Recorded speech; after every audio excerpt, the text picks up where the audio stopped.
Coach, I got to ask this one first. You guys had the opportunity to take out UC Irvine, well, give them their first loss. Ends up being Santa Barbara as the team that beats them. How did you guys respond to seeing that result, and how did it, I guess, make you feel?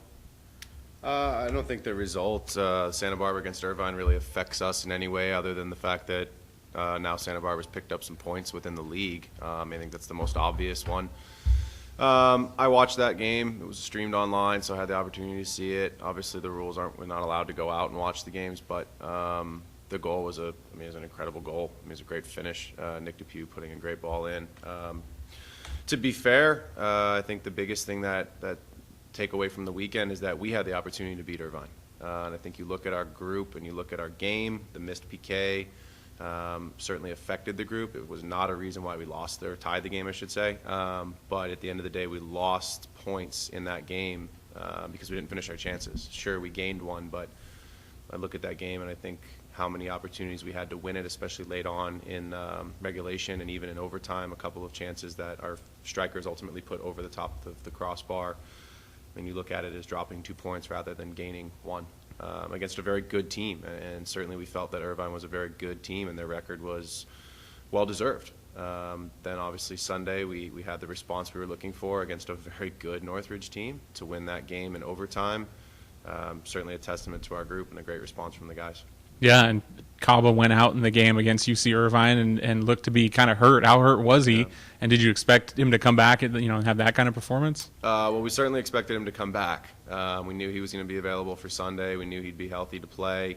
I always have a high expectation of the players that at any time when their name is called that they put in a shift and they perform to the highest level that they possibly can on the day. Thought Cabo's work rate was exceptional. And I think if you look at, the life of his season, he puts it in each and every day. He's ultimately been rewarded with some fantastic finishes. One of the goals that stands out for me, obviously, is the first goal at Northridge, which wasn't maybe the best soccer that we've played in order to score that goal, but his work rate created the turnover and ultimately what, ended up being a great finish for him. And then obviously he was in a really great position to score the second goal, clearly in an onside position, and obviously finished it very nicely. But you look back in the Northern Illinois game, which I think is the first game of the season where he scored, and he put himself positionally in a very dangerous area in the box and ultimately won a great header and finished it with some class. So, I think that's a testament to just his ability to learn, obviously his understanding of the role and the position at the number 9, the striker spot. And certainly we felt that his work rate is keeping him on the field at this point. Yeah, so after last week's results, how have you guys, practiced so far this week, and where do you feel like you're headed? Well, I think the biggest thing that we've talked about this week is our ability to continue to possess the ball. One of the areas where we felt we've been very good has been in our possession, but it's also at the same time an area where we feel that we've given it away cheaply in some bad spots. And I think against Northridge, they created a couple of chances, and we'll give them that, and they're a very good team. But I also think we turned it over in some really bad spots, and to be fair, we turned it over in a spot in the 87th minute that ultimately gave them the goal. It cost us an opportunity to win the game in regulation. Now we won it in overtime, which was great.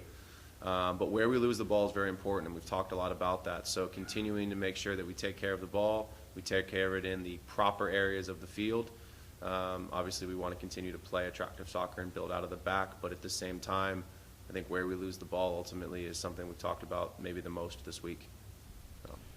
What do you expect from Riverside and Fullerton? Difficult games for 2 reasons. 1, both teams are very good, and 2, you're on the road. So anytime that you go on the road, you obviously are looking to pick up points. For us, we look at it as there's 6 points on offer this weekend.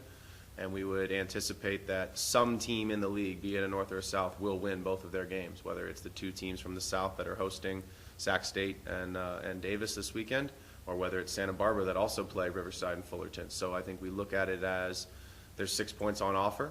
We're going down there to win both games and to get 6 points, and ultimately that's what we need to be a team that finishes number 1 in the North and ultimately has the bye and obviously that home game in the semifinal going into the Conference Big West tournament. So this is a pretty critical road trip. Massively, massively. At this point, especially early in the season of the Big West schedule, knowing that you only get to play each team in the South one time, at least in the regular season, you want to pick up the points now. You have the opportunity to pick up points in the North when you play teams home and home, but But if you dig yourself too big of a hole now, you don't want to put it all on the North, knowing that you have very good teams. And to play Santa Barbara twice, who's doing very well right now, we don't want to give ourselves too big of a hole to climb out of late in the season. So you earn a draw against the number 3 ranked team in the country in Irvine, and you almost feel disappointed. What does it say about the expectations of yourself for this team and the team as a whole? I think it speaks about the idea that we believe in ourselves, and we believe we're a team that's not only capable of winning the Big West regular season, but we believe that we're capable of winning the tournament and playing in the NCAA tournament in late November. More importantly, I think you look at a team like Irvine and you realize how good they are. And for us to be able to play at that level and in many minutes, outplay them. And certainly they took, their chances as well, and we took some pressure. But you've been on the road at UCLA in a game that the boys felt disappointed not to have won. You're at home against Irvine, who was number 2 in the RPI at that point. You're disappointed not to have won. I think it says that our group has an incredible self-belief, and the group's expectation is that they're good enough to play with anyone in the country. So you've earned at least a point in 9 of your last 10 matches. Where's the confidence level of you guys? Well, I think the confidence level is very high, and I think if you look at our group right now, we say there's 6 points on offer this weekend, and the expectation is that we go down and get all 6. I know that's the message that we've instilled in the players from we need to get these 6 points in order to put ourselves in a really good position to win the North. But I think the boys go down and look at it and say, we're good enough to beat Riverside at Riverside. We're good enough to beat Fullerton at Fullerton. And obviously they're good teams, and we know that we're a good team as well. So it comes down to, like we just talked about, where we lose the ball, how well we take care of the ball, and if we finish our chances, we give ourselves a great opportunity to win both games against 2 quality sides.